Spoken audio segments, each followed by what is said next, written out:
This video will cover stage 1 of the Project 4 Museum CSS layout in the textbook. So you will want to go ahead and download the student files for the museum tutorial.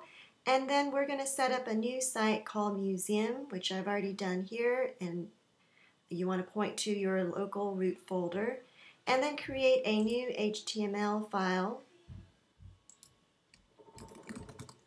You want to name it Design and Create. And I want to go ahead and save as, and I'm going to call mine Design 1 since I already have a design HTML file.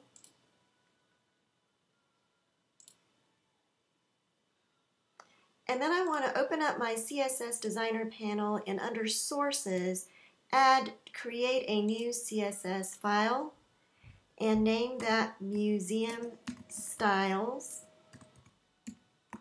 And remember not to use capital letters or spaces. I'm going to use a hyphen here. I'm going to name mine 1 and add it as a link. Click OK. And so now I have a Museum Styles 1 CSS style sheet and my design HTML page. And if I want to save both of these, I need to go to Save All. Otherwise, I have to save each individually. I'm going to go to, I'm in split view now, and I can review my code so I can see the title. I've called my title Design 1, but I can go back and change that later. And then I have this link href tag now, which includes my CSS style sheet. So I can switch over to the style sheet, which I should only have one CSS here. And that's because I created it 2 times. So you should have one CSS style sheet and then your HTML page. You can click on source code. And then I want to go to my insert panel. And I'm going to insert a header. So go find the header element. Click on that. Click on New CSS Rule. And choose the type. I want to choose a tag selector. I'm going to just type in header for my selector name.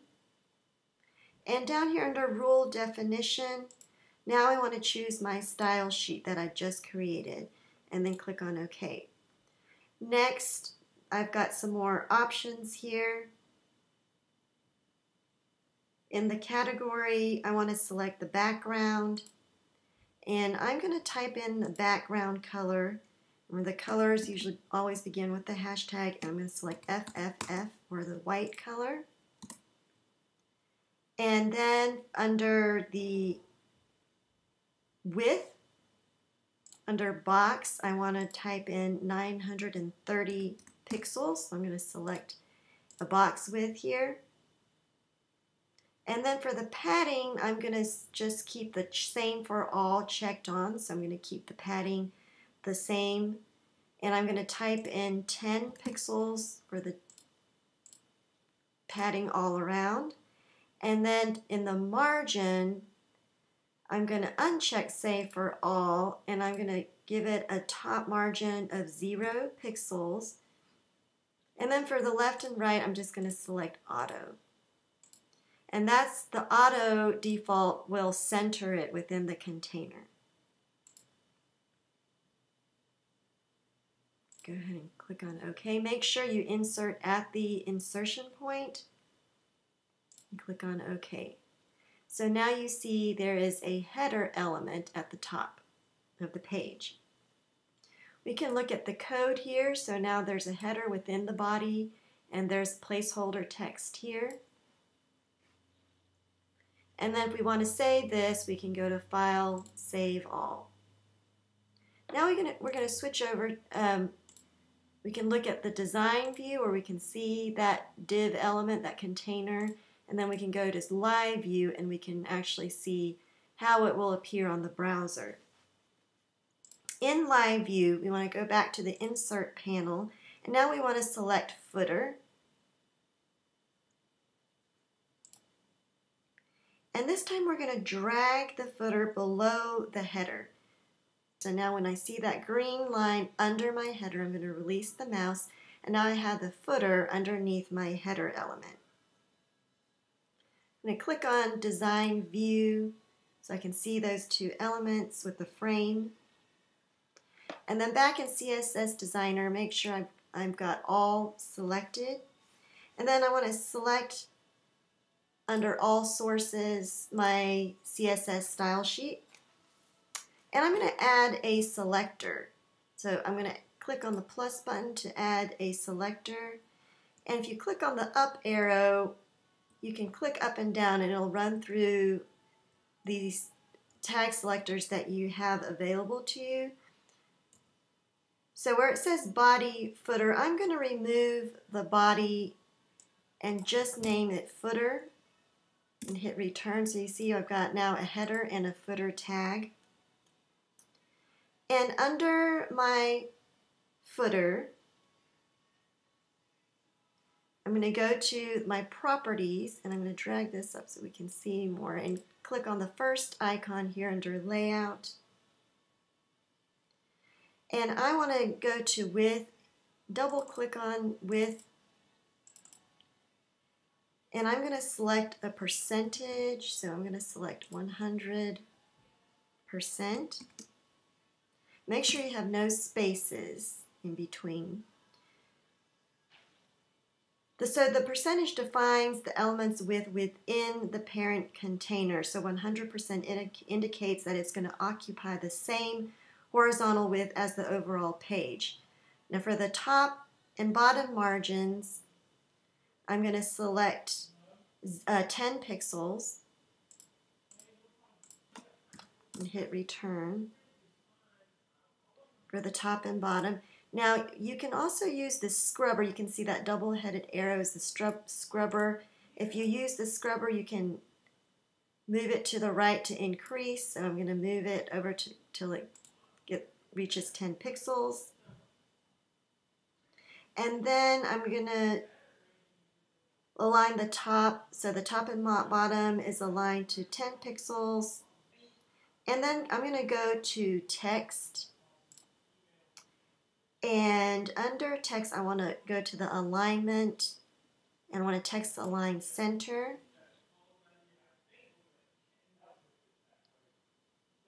And again, you can get in the habit of going to save all to save both your style sheet and your HTML page.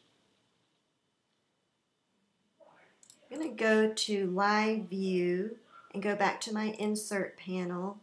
And now I want to select a div element, and I'm going to drag it in between the two elements. So now I see the green line in between the two elements and release. And now I see I have a new div tag that goes in between.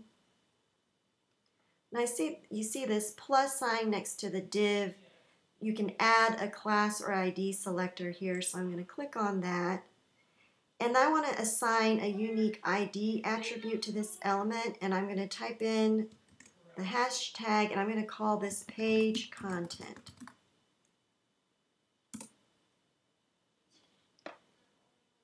Then I'm going to go to CSS Designer.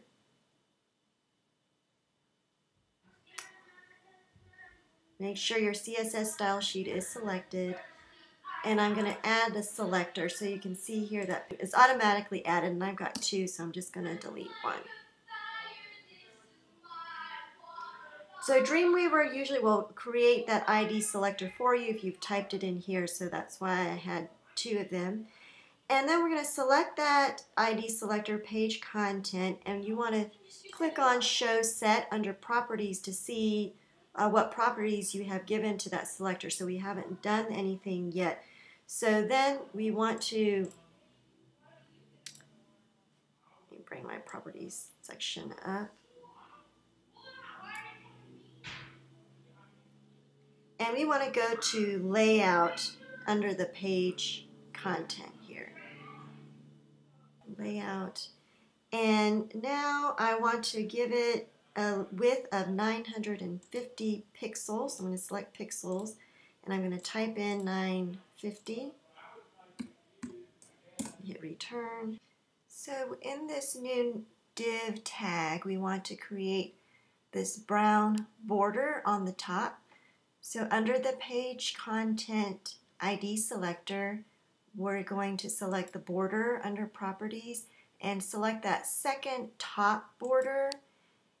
And I've already done this to save time, but you want to input 8 pixels for the width, select solid for the style, and then select this color that against the clock gives you this dark brown color with that web number for the color.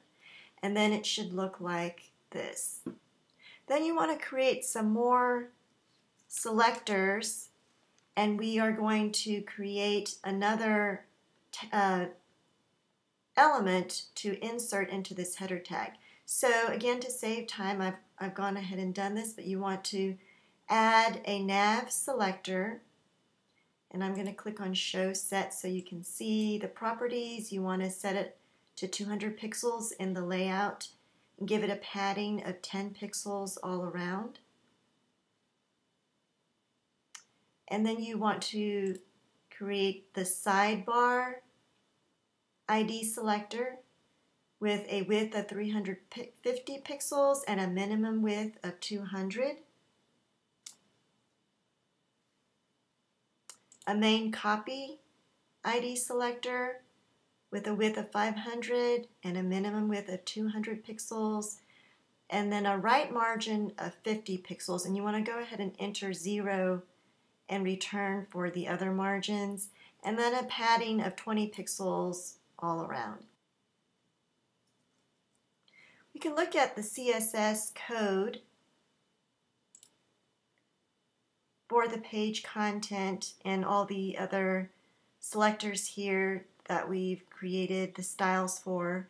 If we look at page content, you can see the width, the border attributes are all on a single line. And then you can look at the other selectors as well, the main copy, the nav, and the sidebar. So keep in mind that now our CSS file has been changed, and that's why we have the asterisk. And then your actual HTML page would remain unchanged. I've made some changes on mine, but yours should not have the asterisk at this point because we've made changes only on the CSS file. Now we want to create a nested element by going to the Insert panel, and we want to insert the navigation element into our header.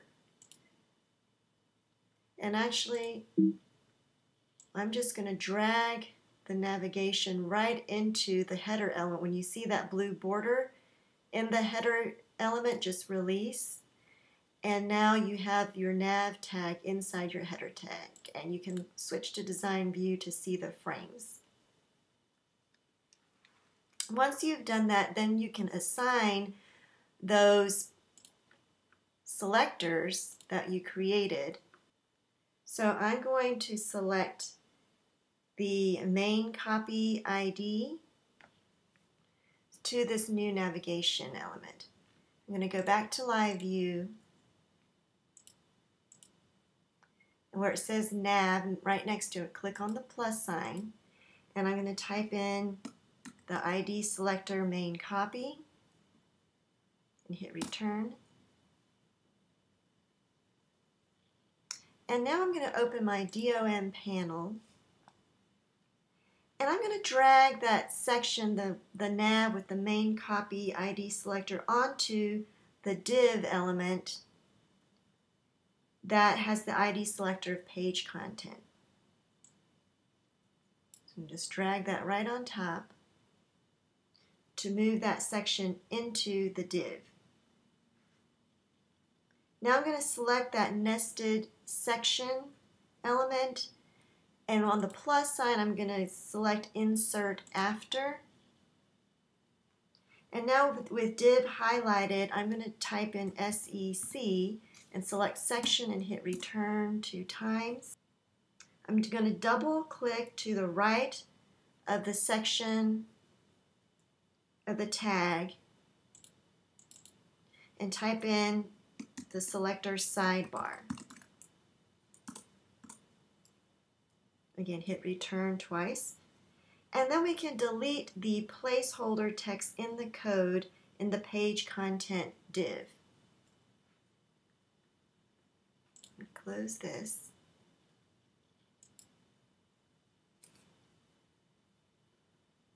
I'm going to switch to source code. So in the page content div, we can delete the placeholder text. And you can do that right in the source code. Hit delete. And then don't forget to save all, and you can look at it in design view. In our CSS designer panel, I want to select current, and now I want to select the nav element.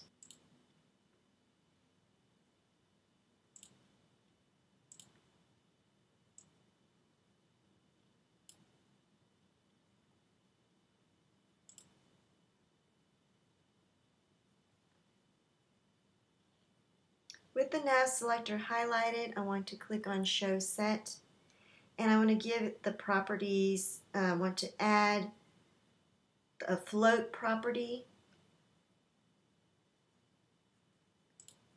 So in the bottom here, I'm going to type in FLO until it brings up float and then hit return. And then I want to float it to the right. So type in right and hit return.